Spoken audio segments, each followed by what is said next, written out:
हम जानने वाले हैं कि लेटरल डिस्प्लेसमेंट क्या है। हम डिटेल्स में समझ जाएंगे इस डायग्राम से कि लेटरल डिस्प्लेसमेंट आखिर में होता क्या है।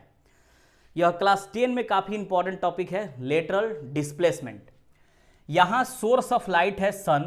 ये जो लाइट रे आ रहा है ग्लास स्लैब के तरफ, वह इंसिडेंट रे कहा जाता है। और ये जो लाइन आप देख रहे हैं वह है नॉर्मल लाइन।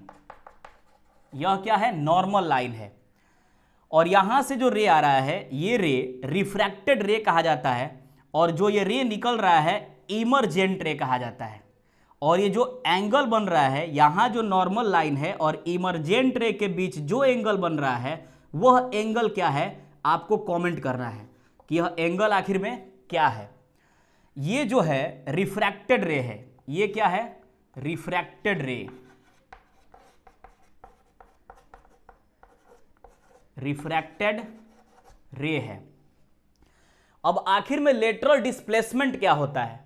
ये इंसिडेंट रे है और ये इंसिडेंट रे का ओरिजिनल पाथ है और ये रिफ्रैक्टेड रे है।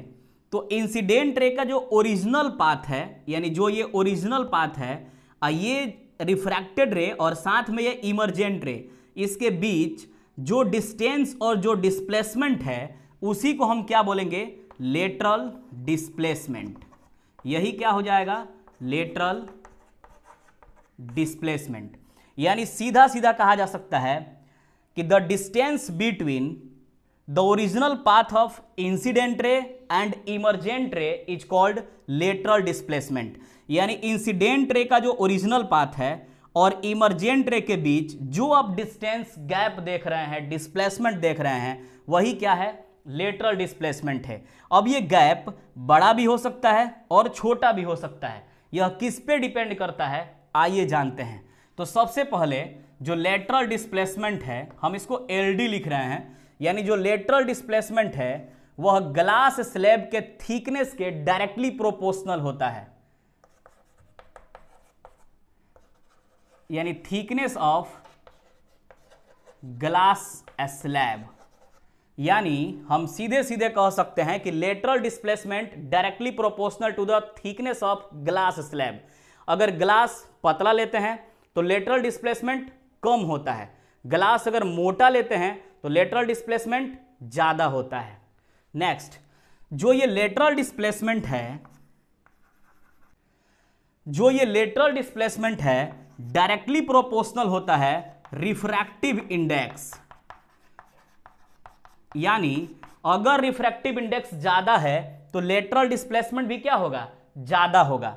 अगर रिफ्रैक्टिव इंडेक्स ज्यादा है तो लेटरल डिस्प्लेसमेंट भी ज्यादा होगा। इसके साथ भी यह कौन सा रिलेशन रखता है? Directly proportional. नेक्स्ट, जो ये लेटरल डिस्प्लेसमेंट है एंगल ऑफ इंसिडेंस से डायरेक्टली प्रोपोर्शनल में रहता है। अगर एंगल ऑफ इंसिडेंस की बात की जाए तो एंगल I यहां बन रहा है, तो ये एंगल I जितना ही ज्यादा होगा लेटरल डिस्प्लेसमेंट भी ज्यादा होगा।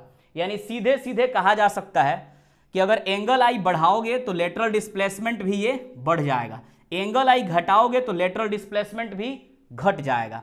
यानी lateral displacement thickness of glass slab, refractive index और एंगल ऑफ इंसिडेंस के साथ डायरेक्टली प्रोपोर्शनल में है। एक अगर बढ़ेगा तो दूसरा भी बढ़ता है, एक अगर घटेगा तो दूसरा भी घटेगा। अब आप कमेंट सेक्शन में ये बताइए कि जो यहां नॉर्मल और इमर्जेंट रे के बीच एंगल बन रहा है उसका नाम क्या है। मिलेंगे फिर नेक्स्ट वीडियो में।